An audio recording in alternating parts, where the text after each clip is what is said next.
था वो गुज़िश्ता रोज़ से कम हुआ है। कल जो दर्जा हरारत रिकॉर्ड किया गया था वो ज़्यादा 33 था, आज 32 रहेगा। और यहाँ पर बारिश का सिलसिला शुरू होने का भी बताया गया है। 1-2 रोज़ में फैसलाबाद समेत पंजाब भर में बारिशों का सिलसिला भी आया, जिसकी वजह से हवा में नमी का तनासुब भी 57% तक जा पहुँचा है। तो अभी यहाँ पर ये मैं साथ में बता दूं कि गन्नम के काश्तकारों के लिए यहाँ पर देखने की बात यह है कि यहाँ पर इस चलती तेज़ हवा में वो अपनी गंदम की फसल को पानी मत लगाएं, वरना उनकी फसल गिरने का अंदेशा पैदा हो जाएगा और उसकी वजह से जो उनकी फसल है वो भी ख़राब हो सकती है। और इसी के साथ साथ जो तेज़ हवा की वजह से बादलों का सिलसिला है वो भी यहाँ पर जल्द शुरू होने का इम्कान है, महकमा मौसमियात की जानिब से बताया जा रहा है। बहुत शुक्रिया अब्दुल रहमान, आप शहर फैसलाबाद के मौसम का अहवाल बता रहे थे। उम्मीद अब ये की जा रही है कि गर्मियां आने वाली हैं, लेकिन जैसा कि रोजाना की बुनियाद पे हम आपको मौसम के साथ साथ जनाब ये भी कहते हैं कि आपके अंदर का कोई फनकार है तो उसे बाहर निकालें, अंदर मत रखें उसे, अपने टैलेंट को छुपाएं मत, लोगों के सामने लाएं। लोगों के सामने लाने के लिए प्लेटफॉर्म फ्राहम करेंगे हम आपको, क्योंकि आप अपनी 30 सेकंड की वीडियो बना के हमें व्हाट्सएप कर सकते हैं उस नंबर पे जो कि आपकी स्क्रीन के ऊपर दिया जा रहा है। आपके अंदर एक्टिंग का स्किल है, आपके अंदर रिक्वायर्ड भी है और जरूरी भी है, इसलिए प्लीज हम लोगों को अपनी वीडियो जरूर भेजें। हो सकता है आपको देखकर कोई और इनकरेज हो जाए, कोई और अपने टैलेंट को परस्यू करना शुरू हो जाए। हम लोगों को प्लीज जरूर भेजिए वीडियो। तो फातिमा, आज किसने हमें टैलेंट अपना सेंड किया है, कौन होगा? आज तो हमें भेजा है अब कि आप आगे भी चलते हुए जो है इसको अपने पैशन को परस्यू करें। तो हो सकता है कि किसी दिन जो है आगे चलकर आपको हम देखें टीवी स्क्रीन के ऊपर और फेमस होते हुए। टीवी स्क्रीन पे तो जनाब आज हमने देखी है। जब भी आप निकलें, एक तो हेलमेट का इस्तेमाल बाइक्स के लिए, अपना लाइसेंस साथ रखें, गाड़ी की कॉपी साथ रखें, ताकि किसी भी किस्म की दुश्वारी आपको सामना ना करना पड़े। हमारे ट्रैफिक वार्डन इनसे एक एग्जाम्पल सीखें और इस तरह से बिल्कुल मत करें और सेफली जो है ट्रैफिक रूल्स को फॉलो करते हुए, चाहे वो गाड़ी हो, चाहे मोटर बाइक हो, चाहे वो आपका रिक्शा ही क्यों ना हो, उसको जो है बहुत ध्यान से चलाएं। बिल्कुल आप ठीक कह रहे हैं। और हमारा गहवारा बन चुका है, अमन का गहवारा अब किस तरह से बन चुका है। आप फॉरनर प्लेयर्स भी जब यहाँ पे आते हैं तो वो भी इस चीज का पैगाम देते हैं। डैरन समी जो है गुज़श्ता दिनों कराची की सड़कों पे घूम रहे थे और एक जगह पे टेप बॉल जो है उन्होंने खेलते हुए कुछ जवानों को देखा और टेप बॉल खेलते हुए देख के उनसे रहा नहीं गया, क्योंकि क्रिकेटर है ना, तो क्रिकेटर जो है वो मुफ्त की बारी लेने के लिए जहां कहीं भी जगह मिलती है घुस जाता है। तो जाते ही सबसे पहले डैरन समी की जानिब से बैट मांगा गया और वहां पे जो जवान मौजूद थे उनकी तरफ से बॉलिंग करवाई गई, छक्के चौके भी लगाने की कोशिश की गई और इसके साथ साथ डैरन समी ने खूब सराहा भी उनको और ये भी कहा कि बॉलिंग बहुत अच्छी कर रही है। एक ने तो बाउंसर मारा और जख्मी होते होते डैरन समी बचे और उन्होंने कहा कि एक बयान भी जारी किया गया। उनका कहना था कि पाकिस्तान जो है मुकम्मल तौर पे अब सेफ है तमाम तर खिलाड़ियों के लिए, किसी किस्म का सिक्योरिटी रिस्क यहाँ पे मौजूद नहीं। और आप देख भी सकते हैं कि सिक्योरिटी रिस्क हो भी नहीं सकता जिस तरह से ये बिना गार्ड्स के और बिना किसी प्रोटोकॉल के खिलाड़ियों के साथ खेल रहे थे।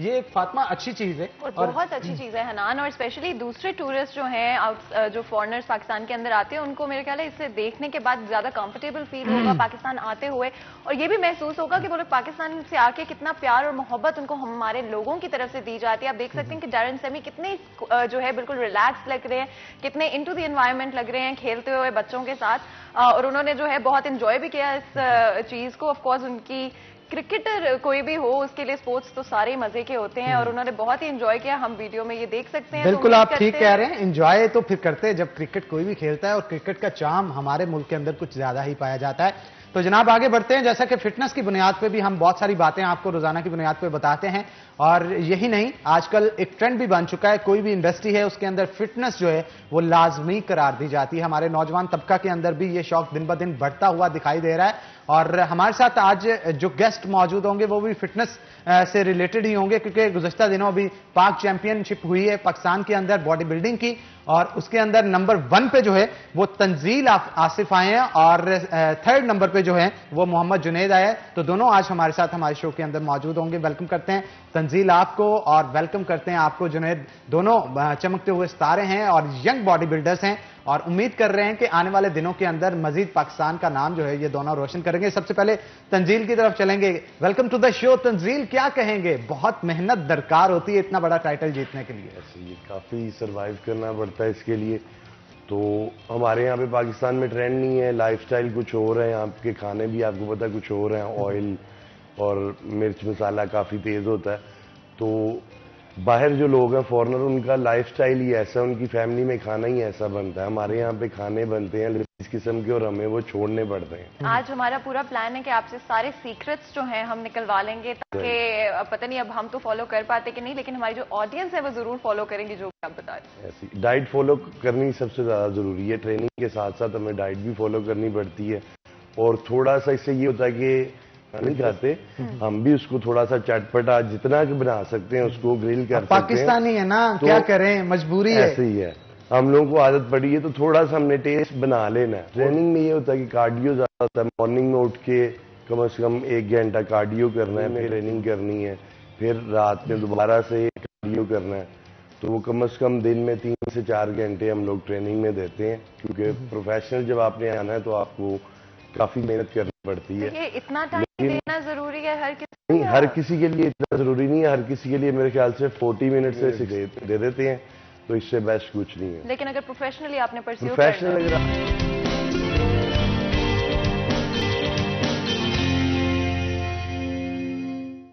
वेलकम बैक नाज़रीन। ब्रेक के बाद खुश आमदीद। हमारे साथ जुनैद भी मौजूद हैं, 3rd नंबर पे आए हैं पाक चैंपियनशिप में, उनसे गुफ्तगू करेंगे।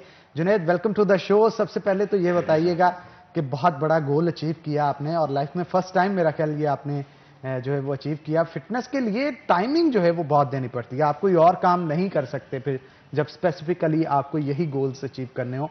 तो कितना टाइम रोजाना की बुनियाद पे आप एक्सरसाइज के लिए देते हैं, और कितने वक्त में आपने ये बिल्ड किया अपने आप को? I'm training from last 4 years. तो बात रही टाइम की, टाइम तो निकालना पड़ता है। हम अपनी रूटीन में भी बहुत सारी चीज़ों के लिए निकालते हैं, वर्क के लिए and every type of thing. तो अगर हम अपनी सेहत के लिए 1 घंटा भी निकालें तो वो 1 घंटा भी बहुत ज़्यादा कीमती है। और इट्स ऑल अबाउट पैशन। जहाँ आपका पैशन होता है, आप अर्ली मॉर्निंग उठते हो, आपको किसी की कोई टेंशन नहीं होती, आपका सिर्फ गोल होता है कि मैंने वो अचीव करना है। I have to work hard because everyone is working hard. It's just like 1 set away from your goal. और ये भी तो होता है ना कि आप ट्रेनिंग खुद से नहीं करते, कोई भी बड़ा इंसान होता है उसके पीछे उसके उस्ताद का हाथ होता बिल्कुल, है। बिल्कुल। तो आपके पीछे आपके कोच कौन है? मेरे कोच एक ही हैं अल्हम्दुलिल्लाह, कोच यासिर, और उनका इस फील्ड में बहुत बड़ा नाम है। he appeared in Arnold Classic, he won the title, and next step he went for the World Championship which held in USA, and Alhamdulillah he got 3 golds from there, and और इसके अलावा Dubai में भी और Abu Dhabi yes, अमान में भी इन्होंने अल्हम्दुलिल्लाह, चैंपियनशिप जीती है। काफी बड़ा नाम है नाज़रीन, उनसे भी आपको नेक्स्ट ब्रेक के अंदर मिलवाएंगे, लेकिन अभी क्योंकि जुनैद हमारे साथ मौजूद है तो उनसे भी गुफ्तगू करेंगे। जुनैद, सुबह से शुरू होते हैं जब आप, अपना नाश्ता से लेके डिनर तक के मील्स जो होते हैं वो हमारे साथ शेयर करें कि डाइट क्या लेते हैं आप? डाइट कुछ स्पेसिफिक नहीं होती, अपने थोड़ा टेस्ट का भी ख्याल रखना होता है। तो एक चीज़ पे हम कंसिस्टेंट नहीं रहते, सो ऑन थोड़ा सा चेंजिंग कर लेते हैं। तो लाइक ब्रेकफास्ट में आप क्या यूज करते हैं? ब्रेकफास्ट में डिपेंड करता है, कभी प्रोटीन सोर्स किसी और सोर्स से ले लिए, पीनट बटर, एग्स, वे प्रोटीन, ओट्स। तो वो एक चीज़ पे हम कंसिस्टेंट नहीं रहते, क्योंकि एक चीज़ खा खा के फिर एक टाइम आता है कि इंसान कहता है यार कि यार यही है बस, और कुछ नहीं है। सो वैरायटी होनी चाहिए, फ्लेवर होना चाहिए। और बहुत सारे लोग इसीलिए डरते हैं फिटनेस से, बिकॉज उनको होता है कि हम तो खाना छोड़ ही नहीं सकते, खाना बिकॉज छोड़ पाकिस्तानी तो नहीं छोड़ सकते। तो यानी कि फिटनेस की तरफ जाते हुए भी आप अपने खाने को मजेदार बना सकते हैं। मज़ेदार बना सकते हैं। तो आप लंच में क्या लेते हैं? लंच में वही मतलब क्या ऑप्शंस होंगे? आई एम श्योर कि हमारी options ऑडियंस में ये है, आप ग्रिल कर सकते हैं, उसे स्टीम कर सकते हैं, और मीट ले सकते हैं। It's up to you. जो Red आप meat ज्यादा फायदेमंद? चिकन, फिश और tuna, whatever you want to eat. और कंजप्शन क्या रखते हैं? ये कहा जाता है कि जब आप डाइट पे होते हैं तो 3 की बजाय 6 मील कर दिए जाते हैं, लेकिन क्वांटिटी डिक्रीज कर दी जाती है। ये क्या साइंस है? Consumption is according to your body need. हर बंदे की बॉडी नीड डिफरेंट है। किसी को ज़्यादा प्रोटीन चाहिए, किसी को कम प्रोटीन, हाई कार्ब्स डाइट चाहिए।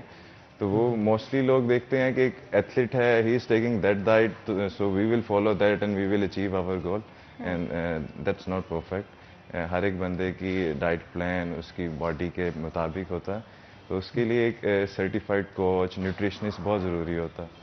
लेकिन हमारे यहाँ यही है ना कि हम लोग ऑनलाइन देख लेते हैं डाइट प्लान, तो फिर हम कहते हैं हो जाएगा। और स्पेशली औरतों की के लिए एक बड़ी चीज होती है, क्योंकि मर्द हो या औरत हो, फिट हर किसी को रहने की कोशिश करनी चाहिए। लेकिन पाकिस्तान में एक ट्रेंड है ना कि बस खाना छोड़ दो, सब कुछ ही खाना छोड़ दो, और वो कितना टॉक्सिक और कितना हार्मफुल हो सकता है एक इंसान के लिए। ऐसे ही है, बिल्कुल।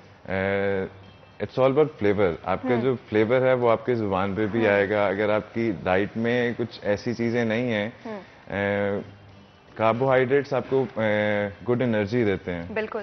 It gives you happy hormones. तो अगर आपकी बॉडी में से कार्ब्स कट हो जाएगा तो एक ऑटोमेटिकली वो एक चिड़चिड़ापन आपकी बॉडी में आएगा, मतलब आपकी नेचर में आएगा।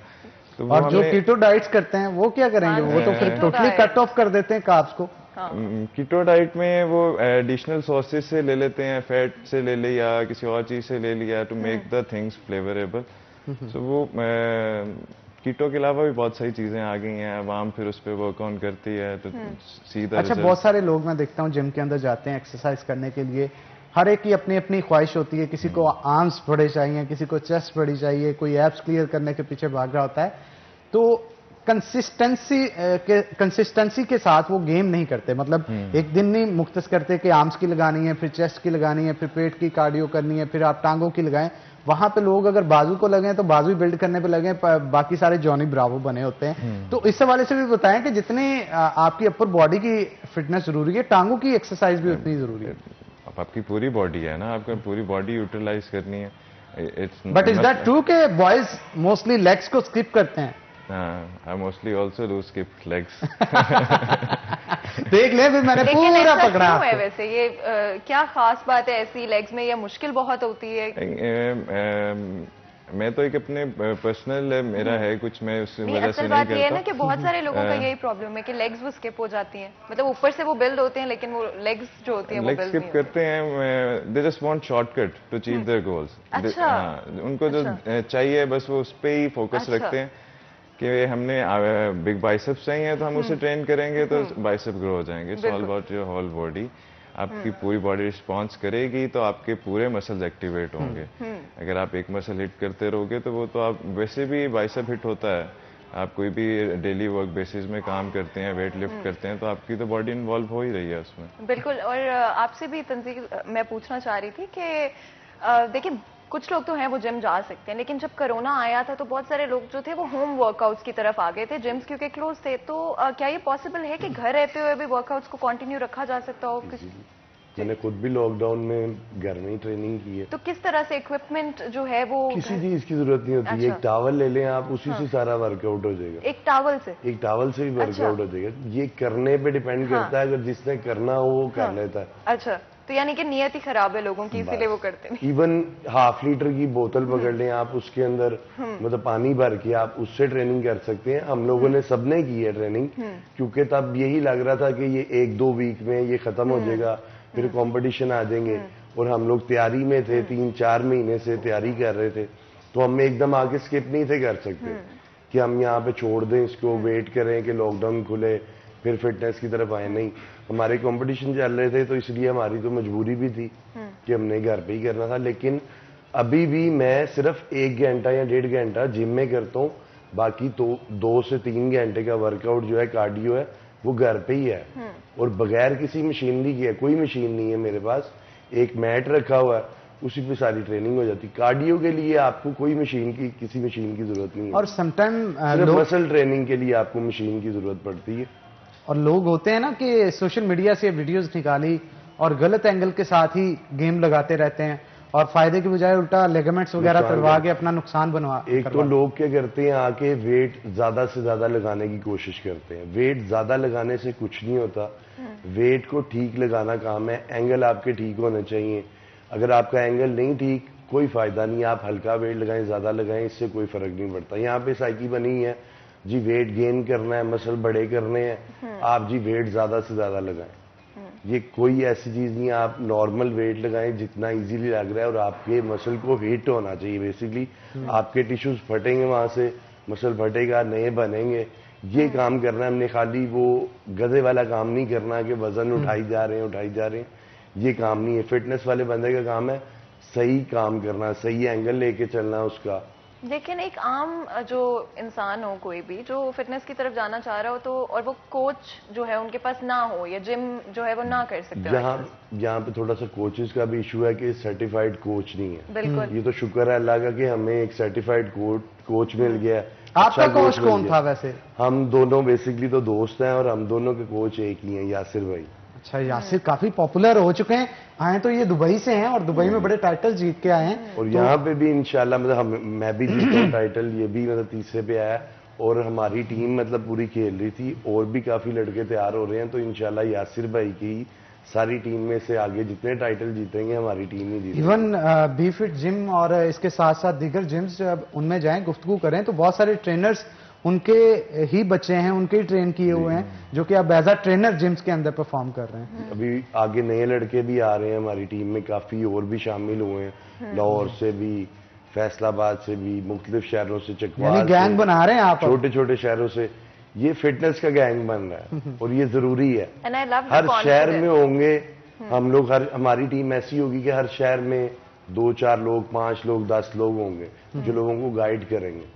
और हम लोग गाइड एक अच्छे लेवल पे करेंगे, वो पाकिस्तानी लेवल पे नहीं करेंगे, क्योंकि हमारे अपने कोच बाहर से आए हुए हैं, तो हम जरा थोड़ा इसको ट्रेंड को चेंज करेंगे। अच्छा, बहुत सारे लोग होते हैं ना, उनकी कोशिश होती है कि कोच इसलिए ना जिम में हायर किया जाए, वो आगे बड़ी मुश्किल से पे दे के अपनी पे में से निकाल के चीजें, जिम ज्वाइन किया होता है उन्होंने, और उनको होता है कि ट्रेनर अलग से पैसे लेगा, फिटनेस ही अजाब बन जाती है उनके लिए। ये क्या चक्कर होता है? ट्रेनिंग के लिए जरूरी है कि अब पे ही करना पड़ेगा? नहीं, ऐसा नहीं पे करना पड़ेगा, लेकिन आपको थोड़ा सा स्टार्ट में गाइडलाइन लेनी चाहिए कि आपकी बेसिक बन जाए। हाँ। जब आपकी बेसिक बन जाए 1-2 महीने, फिर आप करते रहे।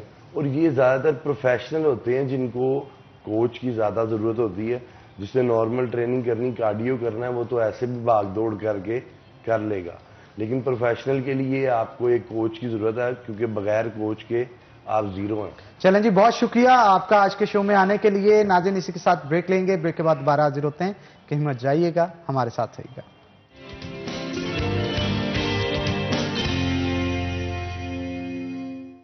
वेलकम बैक नाज़रीन, ब्रेक के बाद खुश आमदीद। जनाब, ब्रेक के बाद हमें ज्वाइन किया है मोहम्मद यासिर ने, जो कि बहुत ही मारूफ फिटनेस ट्रेनर हैं और दुबई में बहुत सारे टाइटल अपने नाम कर चुके हैं। मिस्टर ओलंपिया हो या फिर यूके चैंपियनशिप हो, उस तमाम की तमाम तर में इन्होंने कोई ना कोई कंपटीशन विन किया हुआ है। और उनके साथ साथ साद नसीर भी हमारे साथ मौजूद है, जो कि पाक चैंपियनशिप में 5th पोजीशन पे आए हैं।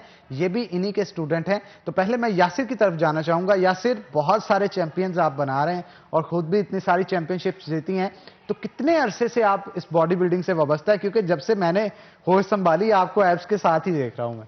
जी, अस्सलाम वालेकुम। मैंने बॉडी बिल्डिंग स्टार्ट की थी 1999 में, जब हम लोग स्कूल में थे। तो तब तो नॉर्मली कर रहे थे जैसे यहाँ पे सब करते हैं, लेकिन प्रोफेशनली मैंने 2009 में ज्वाइन किया एज ए कोच। तो तब से बस हम लोगों के कोचेज इंटरनेशनल हैं, तो हम लोगों की गुड लक है ये कि हमें कोचेज अच्छे मिले। तो हम भी कोशिश कर रहे हैं कि पाकिस्तान में वही सारा कुछ लेके आएँ, जो जूनियर्स हैं, जो नए लड़के हैं, उनको हम वही सब कुछ सिखा सकें।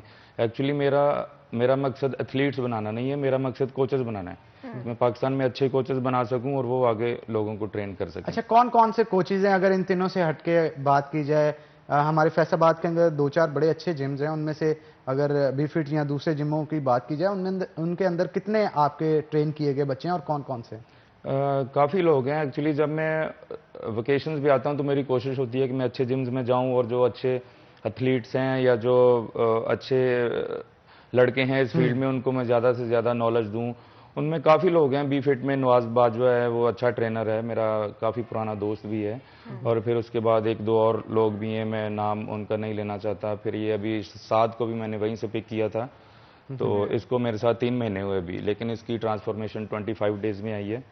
फॉलो करने पे डिपेंड करता है कि आप अपने कोच को कितना फॉलो करते हैं। कौन सी आप ऐसी छड़ी घुमाते हैं कि बंदा 2 महीने ट्रेनिंग करता है और एब्स क्लियर हो जाते हैं? ये फॉलो करने पे है हनान भाई, फॉलो आप कितना करते हैं आप कोच को। हम भी आगे ऐसे ही हैं, हमारे कोचेस भी इंटरनेशनल हैं, स्ट्रिक्ट हैं, वो हमें जो डाइट प्लान देते हैं हमें फॉलो करना पड़ता है। लेकिन चीजों को फॉलो करना फातिमा बहुत मुश्किल होता है। बहुत मुश्किल होता ये है। यासिर पीट के मर गए 3-4 साल से कि आओ जिम करने के लिए आओ, लेकिन टाइम ही नहीं लगता। मतलब बंदा हनान जाए, नहीं आप काबू कर सके हनान। मतलब ये ना हनान अपनी हमें काबू कर सेल्फ लेता है, हम इसको नहीं कर सकते। ये सेल्फ डिटर्मिनेशन की बात होती है कि आपने अपने गोल्स अचीव करने के लिए किसी ना डिसिप्लिन भी होता है, सेल्फ डिटर्मिनेशन भी होती है। और बड़े मजे की बात है कि आप इंटरनेशनल चैंपियनशिप्स जीतने के बाद आपने सोचा कि आप पाकिस्तान आते हो, तो आपकी इंस्पिरेशन क्या थी पाकिस्तान आने से पहले? पाकिस्तान में टैलेंट है बहुत ज़्यादा, लेकिन हम लोगों के पास सोर्सेज नहीं है। यहाँ पे तो अभी तक प्रोटीन्स और न्यूट्रिशन का नॉलेज नहीं है लोगों को। किसी को प्रोटीन लिख के देते हैं तो वो इसको मेडिसिन समझता है। अच्छा। तो हम लोग ये सिखा रहे हैं आस्ता आस्ता कि न्यूट्रिशन क्या चीज़ है। अभी हमने न्यूट्रिशन का भी स्टार्ट किया है पाकिस्तान में। इम्पोर्टेड न्यूट्रिशन लेके आएंगे तो वो काफी ऐसी चीजें जो मैं इनको कॉम्पिटिशन्स में लिख के देता हूँ वो यहाँ पे अवेलेबल नहीं है। तो हम अच्छा, काई ग्रीन के हवाले से लाजमी यहाँ पे पूछना चाहूंगा, उनके साथ भी आप ट्रेनिंग कर चुके हैं जी। और इसके अलावा बहुत सारे पूरी दुनिया में जिनका नाम है, बड़े बड़े ट्रेनर्स के साथ, फिटनेस ट्रेनर्स के साथ आप काम कर चुके हैं। क्या एक्सपीरियंस रहा वहां से, क्या सीखने को मिला आपको? हर बंदे से कुछ ना कुछ सीखने को मिलता है। हमने ट्रेन भी किया हुआ है काई ग्रीन के साथ, जे कटलर हैं, बिग रामी तो अभी रिसेंटली मिस्टर ओलंपिया हुए। तो बिग रामी के साथ भी आपने? जी, बिग रामी हमारे ही जिम में आते थे और डेली उनसे कुछ ना कुछ सीखने को मिलता था।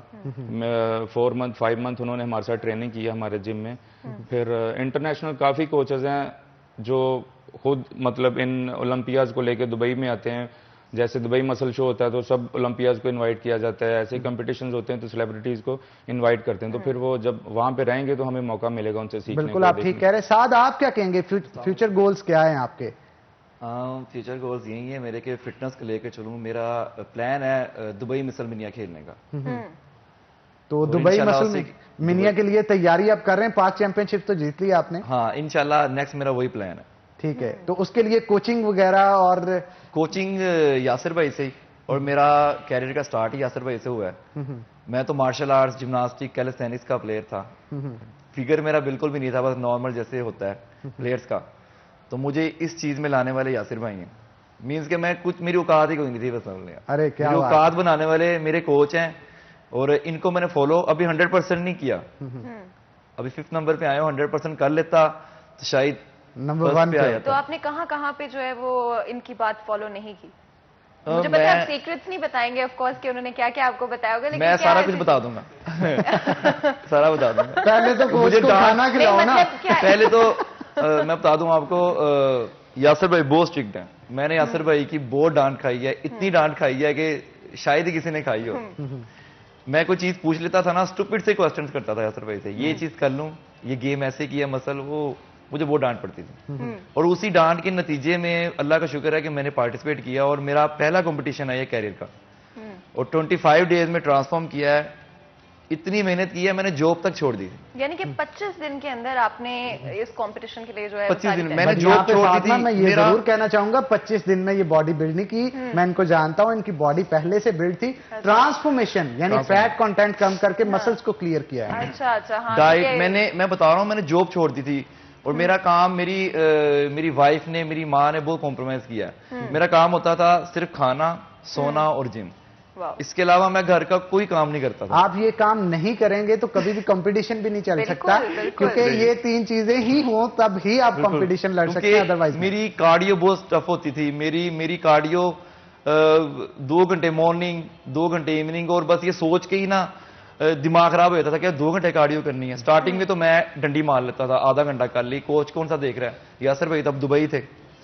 तो फिर मैंने सोचा नहीं, अगर तो पार्टिसिपेट करना है, फिर यासिर भाई की एक होता है ना कि कोच का लेवल है, उनके शागिर्द हैं, तो उस हिसाब से सोचना पड़ता था। तो यासिर, आप जो है वो डाइट प्लान अपना क्या रखते हैं खुद के लिए, क्योंकि मसल वर्सेस आपने भी काफी बिल्ड मेरा एक्चुअली काम है, प्रोफेशन है मेरा, तो मुझे फिट दिखना है हर टाइम।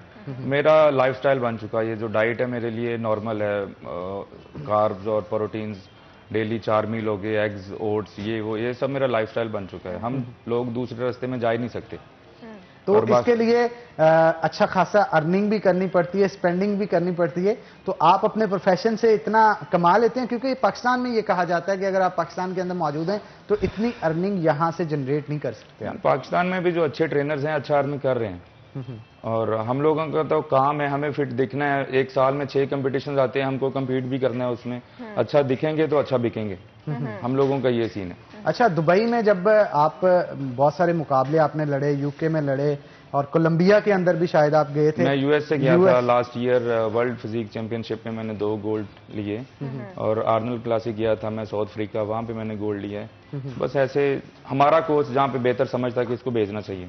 अब मैं ये जानना चाहता हूँ कि इतने आपने चैंपियनशिप्स लड़ी, जब पाकिस्तानी निजात वहां पे जाके खड़ा होके विन करके कुछ ना कुछ आता है, गोल्ड मेडल या सिल्वर मेडल, तो ये एक फख्र का मुकाम होता है, पाकिस्तान का नाम रोशन होता है। वो परेशान तो होते होंगे कि पाकिस्तान से आके हमसे विन करके चला गया। नहीं, इंटरनेशनल लेवल पे ऐसा कुछ नहीं है, वहाँ पे नेशनैलिटीज मीन डिपेंड करती हैं कि कौन सा प्लेयर कहाँ से है, लेकिन वहाँ पे ये सीन नहीं है जो पाकिस्तान में होते हैं, मतलब बेईमानी वाला चक्कर, क्योंकि वहाँ पे वर्ल्ड वाइड जजेस बैठे हुए हैं, तो वहाँ पे बेईमानी हो ही नहीं सकती। होती है कई जगह पे, लेकिन मोस्टली फेयर जजमेंट होती है वहाँ पे।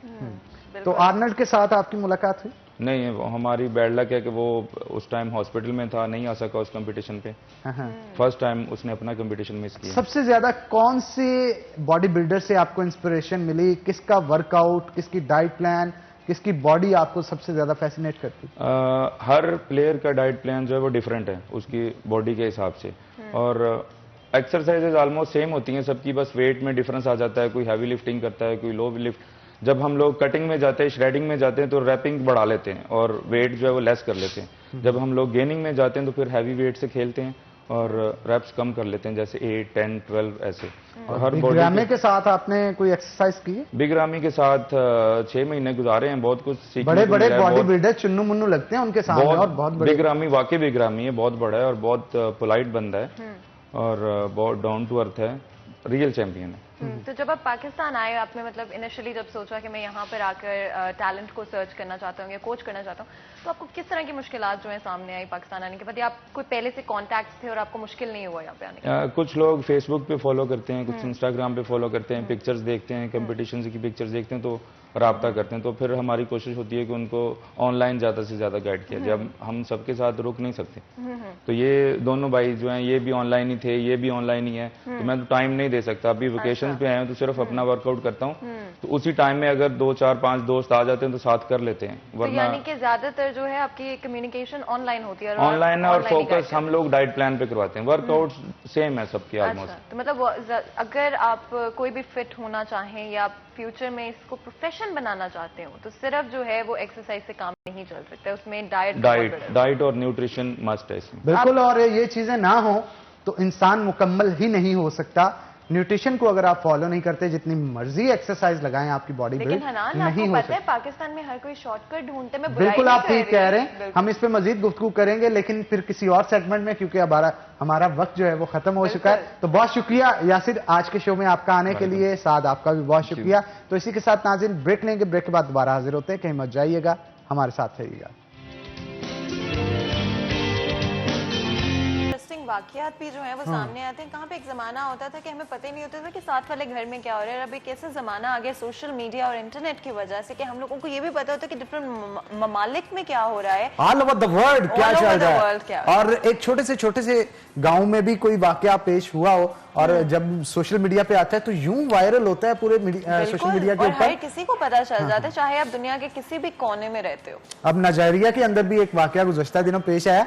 वाकया बड़ा फनी है नाज़रीन, कुछ इस तरह से पेश आया कि नाइजीरिया के एक जवान ने कुछ मछुआरों ने मिलकर एक मछली पकड़ी और इंटरनेशनल मार्केट के अंदर इस मछली नाइजीरियन फिश जो है इसका 1 पाउंड की कीमत $1000 है और ये 2.5 लाख के करीब, ये पाउंड 2.5 लाख डॉलर्स के करीब इस मछली की कीमत बनती थी। लेकिन इनको इल्म ही नहीं था और पूरे के गांव ने इसको काट के पका के खा लिया और जब खाया सोशल मीडिया पर वायरल हुई तो पता चला कि ये $2.5 लाख की ये फिश थी जो कि इन्होंने जिसकी दावत उड़ा दी सबके सामने। कितनी अजीब बात है कि इनको पता भी नहीं चला कि ये इतनी महंगी जो फिश है उसको खा रहे हैं बड़े मजे से और इससे कितने पैसे कमाए जा सकते हैं। और यहाँ के जितने भी बासी थे उनका ये कहना था कि अगर उनको पता होता कि ये इतनी एक्सपेंसिव फिश है वो तो फिर बाकी पूरा का पूरा गाँव संवर जाता। हाँ, पूरा का पूरा गाँव जो है वो संवर जाता, छोड़ के इस मछली को जो है ध्यान से रखने में लग जाते हैं या जैसे भी सेल करना होता है उसमें लग जाते हैं। 2.6 यानी 2.5 लाख से भी $2,60,000 की ये फिश थी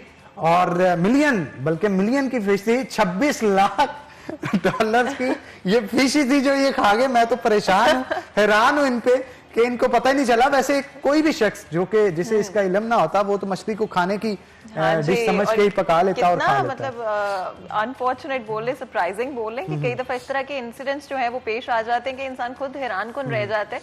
लेकिन चले कोई बात नहीं, उन्होंने फिश तो एटलीस्ट एंजॉय की। और एक ही फिश से जितना कमा सकते थे, नस्लें संवर जाती पूरे गांव की। चले कोई नहीं, उनका एक मील तो अच्छा गुजरा ना। हाँ, एक मील तो अच्छा गुजरा। वैसे ये किस तरह की फिश होगी कि इतनी एक्सपेंसिव है और कौन लोग हैं जो इसे खाते होंगे? बिल्कुल, ये तो मैं खुद सोच रही हूँ कि ये, लेकिन देखें ना, कोई इसमें ऐसी क्वालिटी जरूर होंगी। ये समुद्र में जो है रहने वाली सबसे एक एक्सपेंसिव, लेकिन ये कहा जाता है कि समुद्र की सबसे ताकतवर मछली इसे समझा जाता है। जैसे अब खास तौर पे सुशी के लिए भी एक खास किस्म होती है मछली की, जिसका मीट जो है वो लेके सुशी को तैयार किया जाता है। वो भी काफी एक्सपेंसिव होता है, लेकिन that fish is the most expensive fish in the river. तो ये कहा जाता है कि समंदर के अंदर, सी के अंदर, समंदर के अंदर सबसे एक्सपेंसिव फिश यही है। तो इतनी एक्सपेंसिव होने के बावजूद इसे झटपट से उड़ा जाना, मतलब एक समझ से बाला तरह चीज। लेकिन यहाँ पे एक चीज ये भी होती है कि बहुत सारी न्यूज जो सोशल मीडिया के ऊपर होती हैं वो फेक भी होती हैं। तो इस चीज का हमें ख्याल रखना चाहिए कि कौन सी न्यूज ऑथेंटिक है, कौन सी नॉन ऑथेंटिक है। तो अगर हम इस चीज को मद्देनजर रखेंगे तो बहुत सारे लोग होते हैं जो कि वायरल करने की जिद के अंदर भी चीजों को जो है वो अपलोड करके एग्जैजरेट करके सोशल मीडिया के ऊपर लगा देते हैं। लेकिन ये भी तो है ना हनान कि कोई फैक्ट चेकिंग जो है वो पॉसिबल नहीं होती अभी तक इंटरनेट के लिहाज से। जैसे कि मैंने पहले भी कहा कि इतने डिफरेंट इलाकों से, कोनों से दुनिया के जो है हमें न्यूज मिल रही होती है कि किस तरह से पता लगाया जा सकता है कि कौन सी न्यूज सच है और कौन सी न्यूज झूठ है। तो कुछ जो होती है वो सच भी हो सकती है, लेकिन है बड़ी मजेदार खबर। एटलीस्ट आई थिंक सबने सुनते हुए जो है सबको बहुत मजा आया होगा, चाहे हमें वो खाने को नहीं मिली fish. But the thing is के सोशल मीडिया के ऊपर भी अब कंट्रोल करने की जरूरत है। जैसे हमारे चैनल्स होते हैं, इनके ऊपर कैमरा और दीगर इदारे मौजूद होते हैं। अगर कोई गलत न्यूज कास्ट कर दी जाती है तो उस पर प्रॉपर एक्शन होता है। लेकिन सोशल मीडिया के ऊपर किसी से कोई पूछगिछ नहीं, जो मर्जी अपलोड कर दे, लोग उस पर अंधा एतमाद भी कर रहे होते हैं। आज का जो वक्त है उसके अंदर ये कोशिश जरूर की जा रही है। अगर आपको पता हो तो इंटरनेशनल ममालिक के अंदर जो है इस तरह के लॉज एंड पॉलिसीज गवर्नमेंट की तरफ से बनाए जा रहे हैं, वॉच बॉडीज की तरफ से बनाए जा रहे हैं, जहां पे वो टेक्नोलॉजी हो जाए, चाहे वो इंटरनेट का इस्तेमाल हो, डिफरेंट एप्लीकेशन ही क्यों ना हो, जिनसे हमें न्यूज मिलती रहती है आजकल के जमाने में, उनको देखा जा रहा है, उनको कंट्रोल करने की कोशिश की जा रही है। और फैक्ट चेकिंग जो है इज वेरी इंपॉर्टेंट, क्योंकि कोई भी खबर किसी भी प्लेटफॉर्म के ऊपर अगर अब लगाई जाती है जो कि फैक्ट चेक ना हो या सच ना हो, यानी कि फॉल्स न्यूज जिसको हम बोलते हैं, उस पर जरूर जो है पेनल्टीज आज के जमाने में मिलना शुरू हो। बिल्कुल आप ठीक कह रहे हैं, लेकिन किसी हद तक अभी इसको मजीद इंप्रूव करने की जरूरत है। बहुत सारे लोग चीजों को रिपोर्ट करते हैं और ये भी देखने के में आता है कि बहुत सारे लोग, अगर एक ग्रुप है सोशल मीडिया के ऊपर, किसी को अटैक करना चाहे तो इकट्ठे मिलकर रिपोर्ट करें तो उसको बैन कर देते हैं। अब वो चाहे बंदा गलत ना भी हो, इसके बावजूद भी रिपोर्ट हो जाता है। तो बहुत सारी चीजों में अभी इसको इम्प्रूव करने की जरूरत है। और आगे चलते हुए ऑफ कोर्स हम उम्मीद करेंगे कि इस के लिए और लॉज एंड पॉलिसीज बनाई जाए और जो ज्यादा स्ट्रॉन्गर होल्ड सोशल मीडिया के ऊपर लिया जाए। ऑफ कोर्स हनान, मैं यहाँ पे एक और स्टोरी के बारे में बात करना चाह रही थी।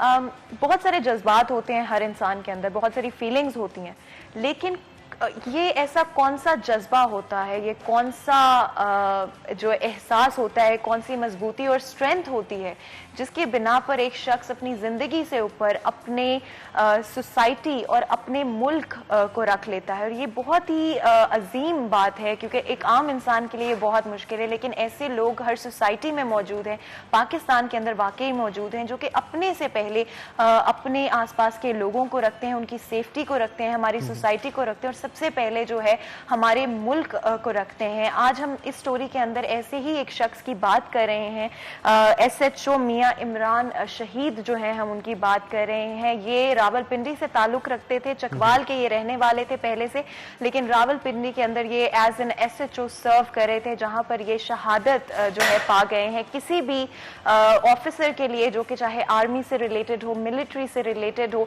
या फिर पाकिस्तान की जो पुलिस सर्विसेज हैं उनसे रिलेटेड हो किसी भी तरह से, तो उनके लिए सबसे बड़ा जो दर्जा होता है इनके अपने ही अल्फाज के अंदर, वो शहादत होता है। बेशक। और इसके साथ साथ इमरान के वालिद मोहतरम जो थे, जब ये 10 साल के थे, खुद इनके वालिद मोहतरम भी शहीद कर दिए गए और अब इनके बच्चे 7 साल के हैं और इनको भी शहीद कर दिया गया। सलाम है उन माओं को जो कि ऐसे बहादुर सपूत जो हैं पंजाब पुलिस के नाम करते हैं, ऐसे बहादुर सपूत हमारी पाक फौज के नाम करते हैं। और जहां पे पाक फौज और पुलिस का नाम आता है, यकीन जानिए हम बेखौफ हो जाते हैं कि हमारी जानों की परवाह हमें नहीं है, कि क्योंकि वो बैठे हैं ना वहां पे, हमारी जानों की हिफाजत भी कर रहे हैं, हमारे माल की हिफाजत भी कर रहे हैं। कौन सी कबूलियत की घड़ी होती है कि कबूल कर लेता है। मेरी भी ये ख्वाहिश है, मैं आज बरमला इजहार इसका करना चाहता हूं कि काश मैं भी अपने वतन अजीज की मिट्टी पे कुर्बान हो जाऊं और मुझे भी शहादत का मौका मिले। बिल्कुल हनान, ये बहुत अजीम लोग होते हैं जो इस तरह की ख्वाहिशात जो हैं वो कर पाते हैं, जो इतने मजबूत होते हैं कि अपने मुल्क के लिए, अपनी मिट्टी के लिए, अपने लोगों के लिए जो है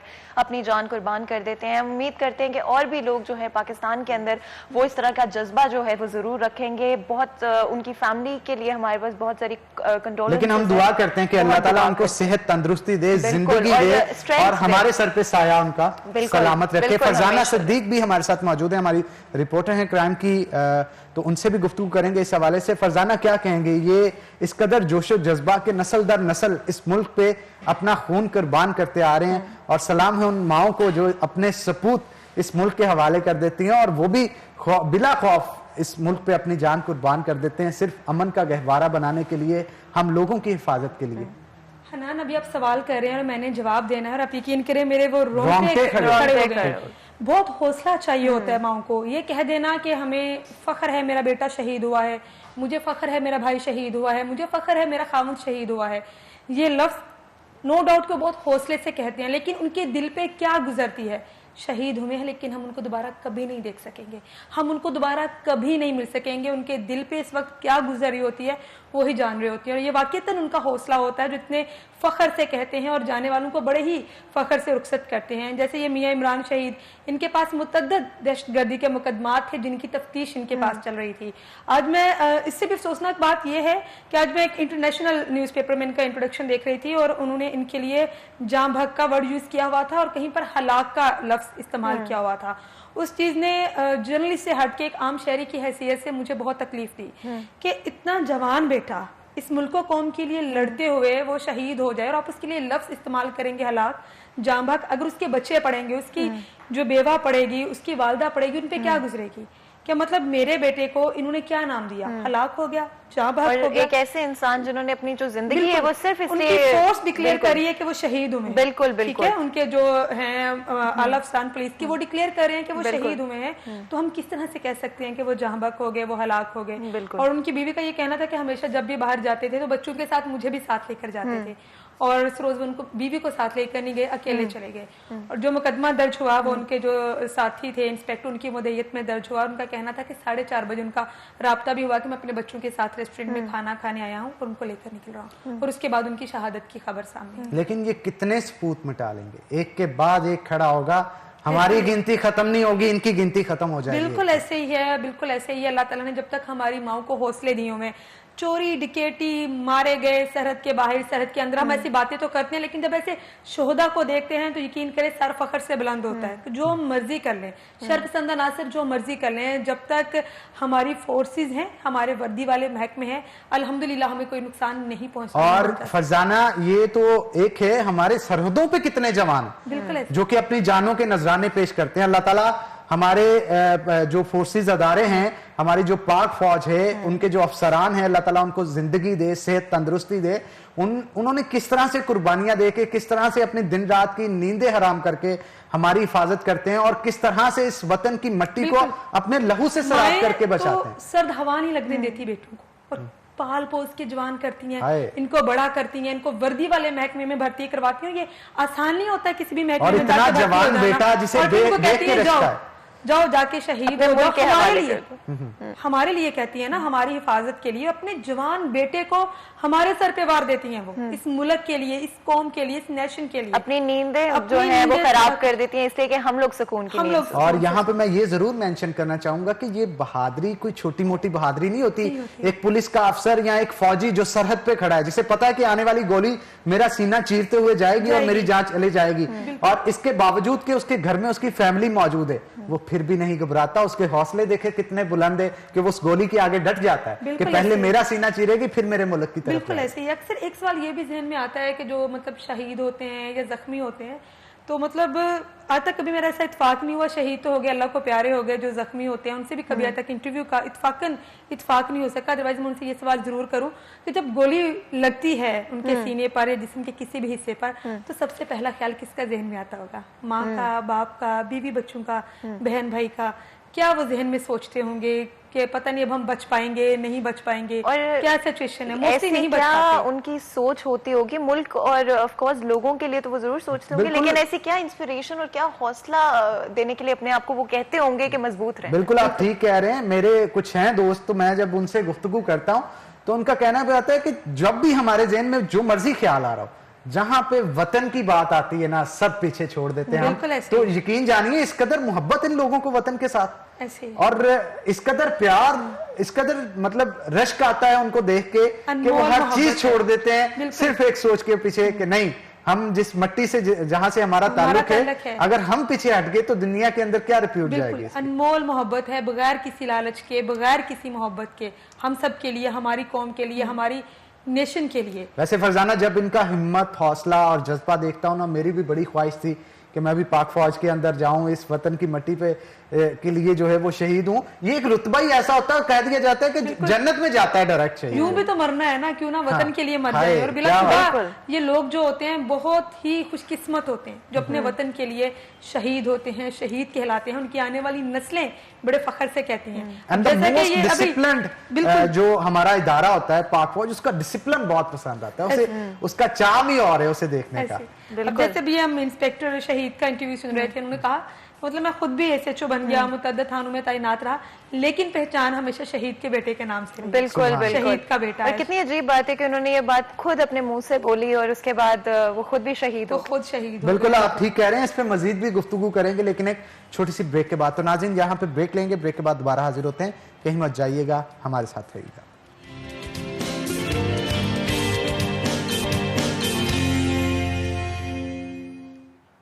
वेलकम बैक नाज़रीन, ब्रेक के बाद खुश आमदीद। हमारे साथ फरजाना सदीक मौजूद है, उनसे मजीद गुफ्तगू करेंगे। फरजाना, चोरों की तरह आके और बुजदल और कायर बन के छुप के वार करके तो किसी को शहीद कर दिया जाता है, लेकिन जब डट के मुकाबला करने की बात आते हैं तो खूब दुर्गत बनाई जाती है, चाहे वो डकैत हो या कोई और हो। और ऐसा ही वाकया चंद दिन पहले समुद्री के अंदर भी पेश आया कि 2 डॉल्फिन वालों ने पूरी चोरों और डकैतों की बड़ी गाड़ी को आगे लगाया और उनको मारा भी और खूब डट के मुकाबला किया। कितनी दलेरी के साथ वो हमारा जवान था जो डट गया फायरिंग के आगे। बिल्कुल, क्या कहेंगी इस हवाले से? बिल्कुल, बहुत डट के उसने मुकाबला किया। वलीद नाम है उस डॉल्फिन एहलकार का। ना सिर्फ उसको, मतलब हम लोग तो सराहते ही हैं मीडिया के प्लेटफॉर्म पे। मैं 2 दिन आप यकीन करें बड़ा चर्चा रहा, आम लोगों से भी ज़ाहिर हम लोग मिलते हैं, आम पब्लिक से भी मिलते हैं, जिसके पास भी गए, इवन कि मैं किसी डिकेटी वाले इशू पे भी गई हूँ ना, तो वो सारी जब उनसे बातचीत होगी, ये हो गया वो हो गया, और उसके बाद वो पूछ रहे हैं जी वो बड़ा जबरदस्त उन्होंने मुकाबला किया डॉल्फिन ने, और लोग बड़े खुश हैं इस चीज से। और खासकर वलीद के मुकाबले में, बिल्कुल वलीद जो है वो तो मतलब दूसरा एहलकार भी मुकाबला कर रहा था लेकिन छुप के, वलीद सामने तान के खड़ा था। बिल्कुल, और मुसलसल तवातर के साथ वो फायरिंग करता रहा जब तक डाकुओं को जख्मी करके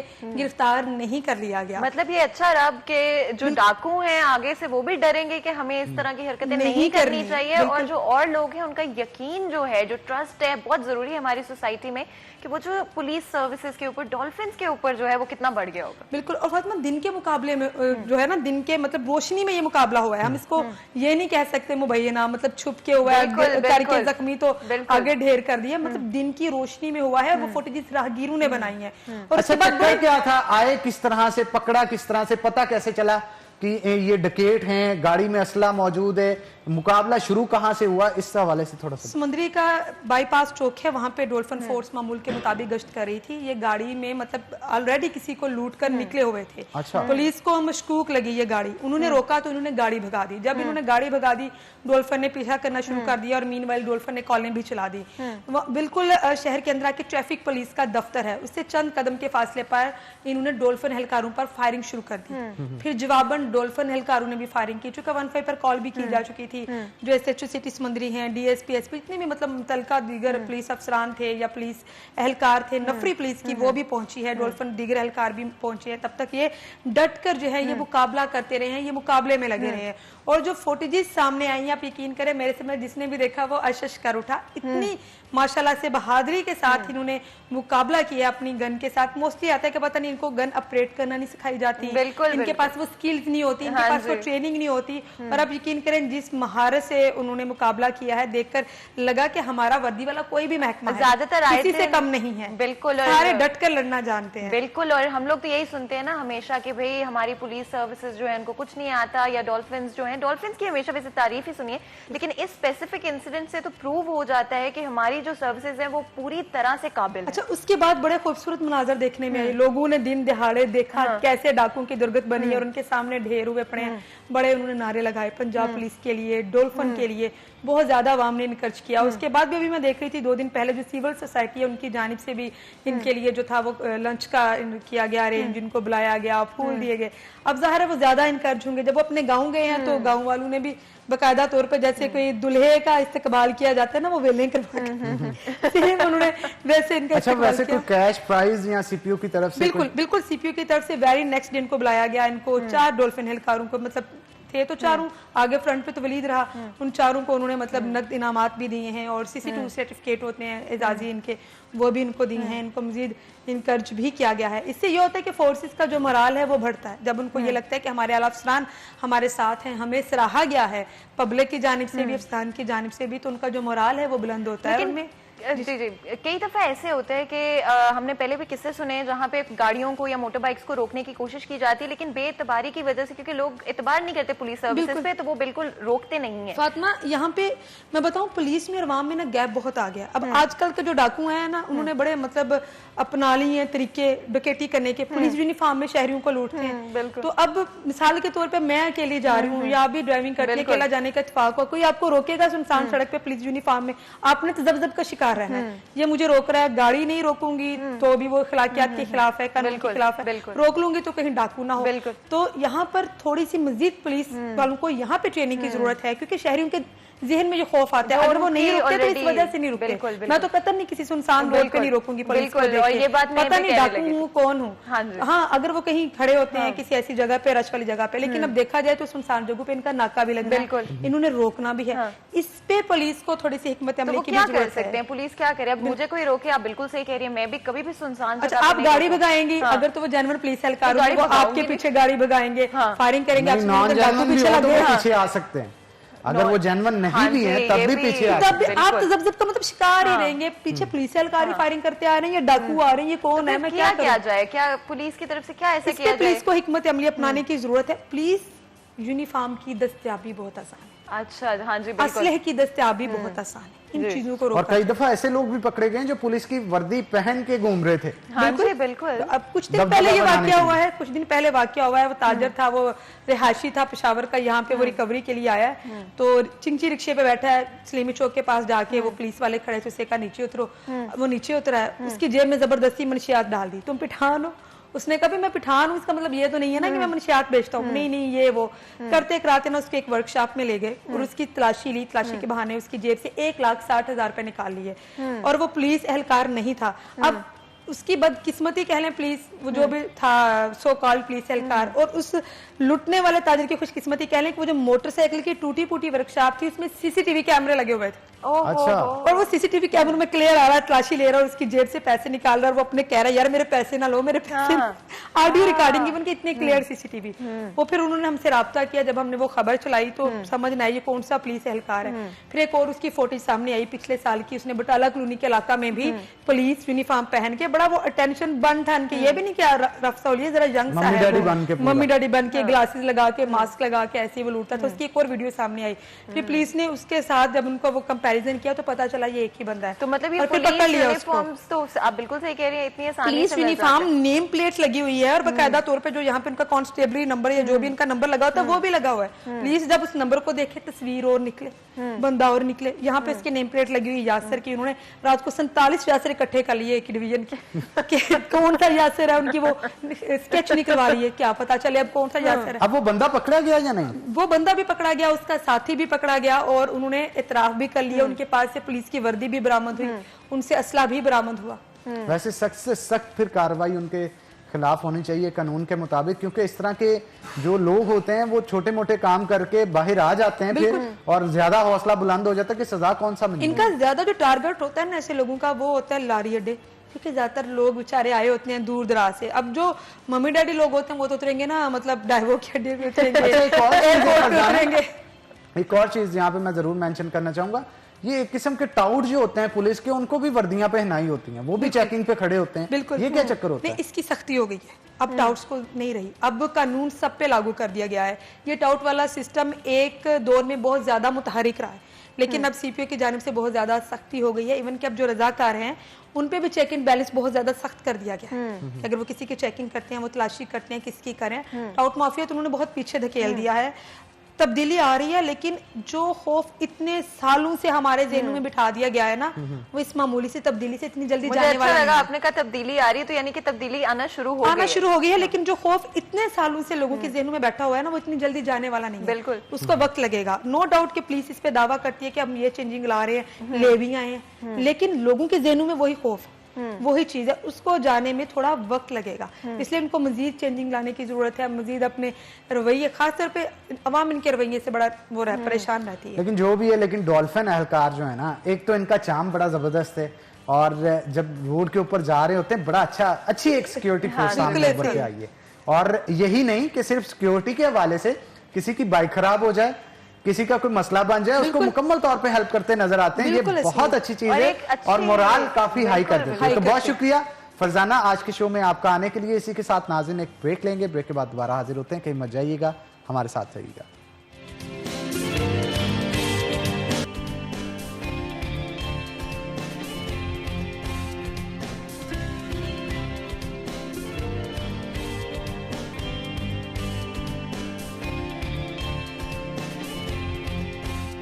वेलकम बैक नाज़रीन, करशी सेहत का सफ़र में खुशामदीद। इस एक्सक्लूसिव सेगमेंट के अंदर हम आपसे बात करेंगे कुछ बीमारियों से रिलेटेड, उनकी वजूहात, उनके लिए प्रिकॉशनरी मेयर्स और ऑफ कोर्स इलाज के बारे में भी।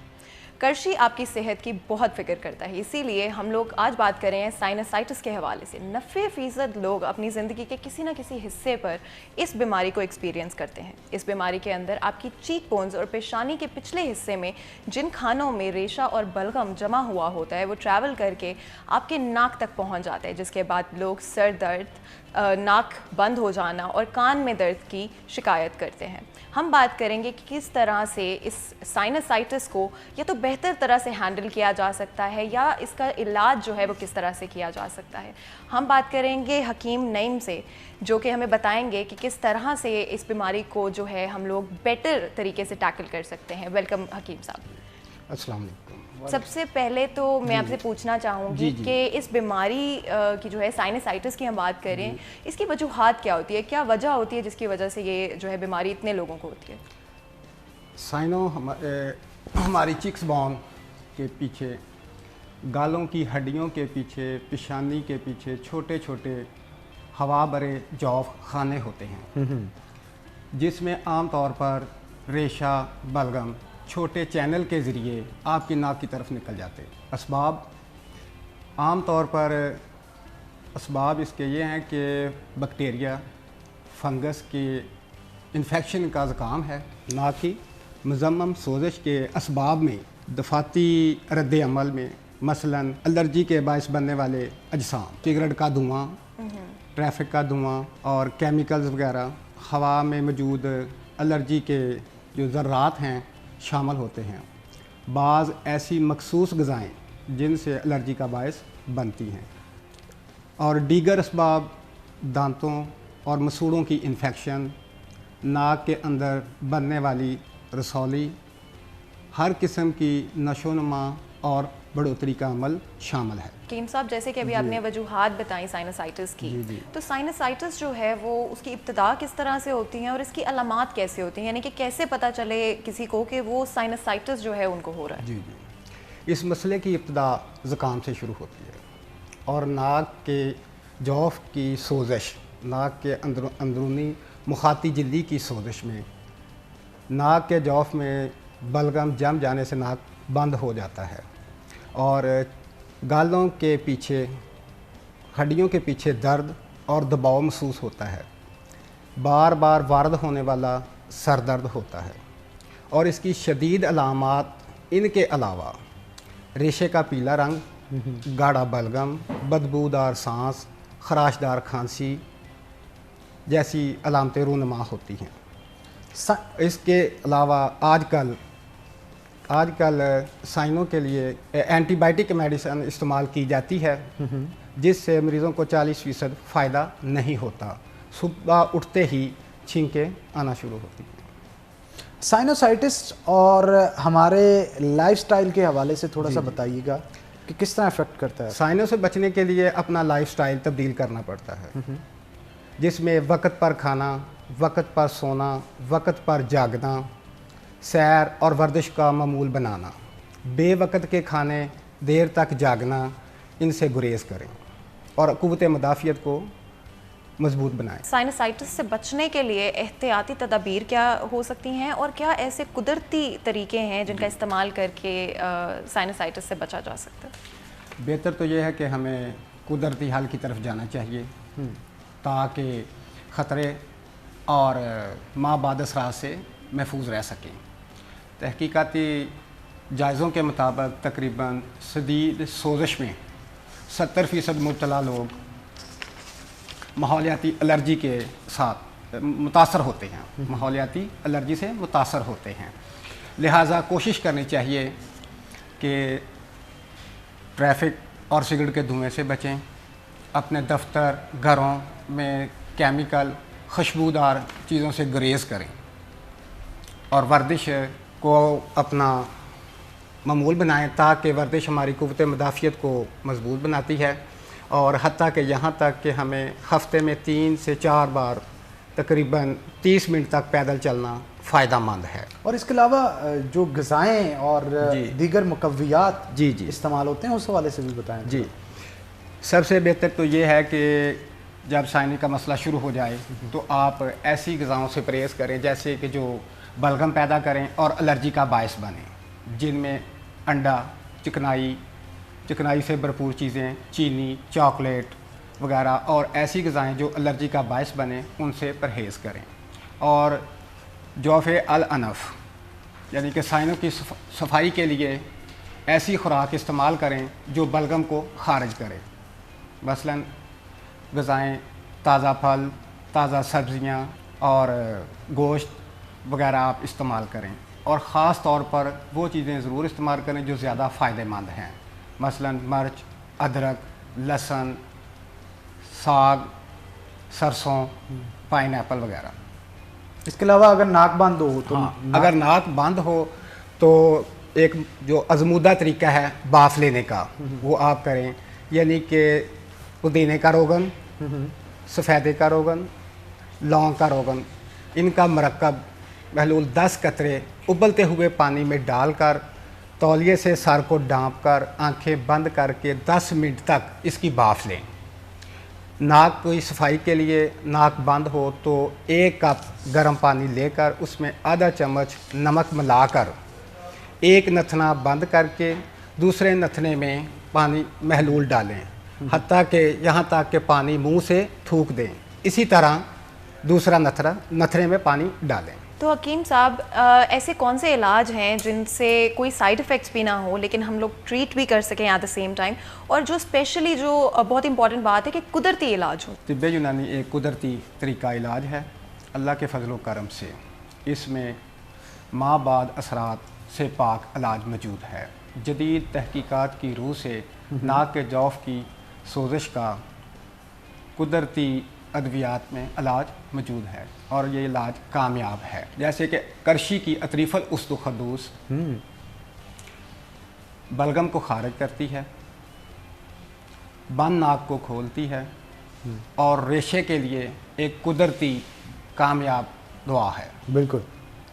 पाइनएप्पल से हासिल होने वाला एक जौहर ब्रोमाइलिन जो कि इन्फेक्शन को ख़त्म करता है, बलगम को खारिज करता है और साइनों की तमाम अलामात को रफ़ा करता है। जैतून के पत्तों का इफेक्ट जो बैक्टीरियल और फंगस इन्फेक्शन के लिए बहुत मौसर है।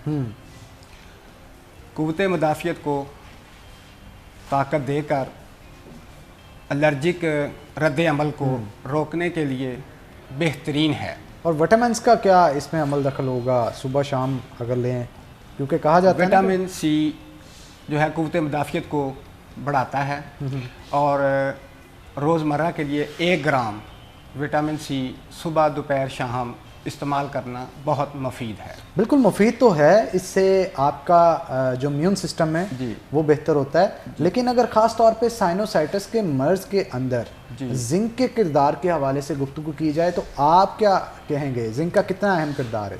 ये ज़ुकाम के आम वायरस को ख़त्म कर देता है और ज़ुकाम के दौरानिया को कम करता है। बिल्कुल। तो इसके अंदर इम्यूनिटी भी जो है वो स्ट्रॉन्ग हो जाती है। जी, जिंक क़ुव्वत मुदाफ़ियत को बढ़ाकर वायरस की इन्फेक्शन के साथ मुकाबला करने की ताकत अता करता है, काबिलियत बनाता है। और जिंक की मकदार खुराक इस मकसद के लिए 15 मिलीग्राम रोज़ाना 3 बार इस्तेमाल करना मुफीद है। हकीम साहब, करशी की जो जिंक पे मुबनी अदवायात हैं उस हवाले से भी बताइएगा, और जो दीगर अदवियात इस्तेमाल की जाती हैं साइनोसाइटिस के लिए उस हवाले से भी आगाह कीजिएगा। जिंक पर मबनी करशी की अद्वियात फ्लूकोइड ड्रॉप्स और करशी का जौहर जोशांदा है। दीगर अद्वियात में अतरीफल उस्तोखदूस, एलर्जी कैप्सूल और त्रियाके नज़ला। तो अभी जो आपने फ्लूक्विट ड्रॉप्स की बात की है उसकी अगर खसूसियात की हम बात करें ताकि हमारे जो व्यूअर्स हैं उनको पता चले कि ऑब्वियसली ये एक अच्छी प्रोडक्ट है, तो इसकी क्या खसूसियात है? खसूसियात यह हैं कि बद नाक, फ्लू, नज़ला जैसी अलामात के लिए मुफीद है। इसके अंदर मौजूद जिंक जो कि बैक्टीरियल इन्फेक्शन और वायरल इन्फेक्शन के लिए बहुत मुफीद है। हकीम साहब ये बताइएगा, फ्लूक्विट ड्रॉप से भरपूर फ़ायदा उठाने के लिए किस तरह से इसका इस्तेमाल करना चाहिए? ड्रॉप्स को इस्तेमाल करने के दिन में 3 से 4 मरतबा नथनों में 3-3 ड्रॉप डाले जाएं, बहुत फ़ायदेमंद है। तो हकीम साहब, हमें पता है कि किसी भी दवाई के लिए जो पैकेजिंग होती है, जो मैन्युफैक्चरिंग होती है वो बहुत ज़रूरी होती है।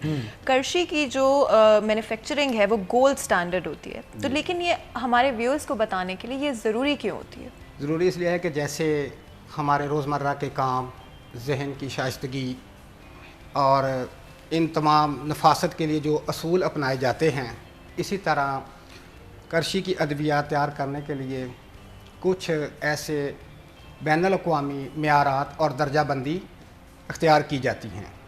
करशी की तमाम तर प्रोडक्ट जदीद तर मशीनी और असूलों के मुताबिक तैयार की जाती हैं। जैसे कि गोल्ड स्टैंडर्ड की बात कर रहे हैं, तो गोल्ड स्टैंडर्ड यह है कि अद्वियात की तैयारी इनके लेबल से लेकर कोड बार और माल ख़रीदने से लेकर मुकम्मल तैयारी तक जितने भी क्वालिटी टेस्ट और मरहले तय किए जाते हैं, इन्हें गोल्ड स्टैंडर्ड कहते हैं, ताकि अद्वियात म्यारी और जदीद तिब्बी साइंसी म्यार के मुताबिक तैयार करके आप तक फराम की जाए। हकीम साहब ये बताइएगा कि करशी की मसनूआत कहाँ से हासिल की जा सकती है, इसकी तफसीलात क्या है, क्योंकि जो लोग देख रहे हैं इस वक्त अगर वो परचेज़ करना चाहते हैं तो उन्हें पता होना चाहिए। करशी की तमाम अद्वियात अच्छे मेडिकल स्टोर और फार्मेसी से हासिल कर सकते हैं। इसके अलावा ऑनलाइन इसके फ़ायद और दीगर तफसीलात जानने के लिए इसकी वेबसाइट विज़िट करें www.karshihealthshop.com। बहुत शुक्रिया हकीम साहब, बहुत मुफीद मशवरे आपने दिए और हम उम्मीद करते हैं हमारे व्यूवर्स को इससे बहुत फ़ायदा पहुंचा होगा। तो वंस अगेन बहुत शुक्रिया आज के शो में आने के लिए। तो इसी के साथ नाज़रीन, आज के प्रोग्राम से अपने मेज़बान हन्नान बुखारी और फातिमा नासिर को इजाज़त दें। अपना बहुत ख्याल रखें, हम मिलेंगे आपसे अगली दफ़ा। अल्लाह हाफ़िज़। अल्लाह।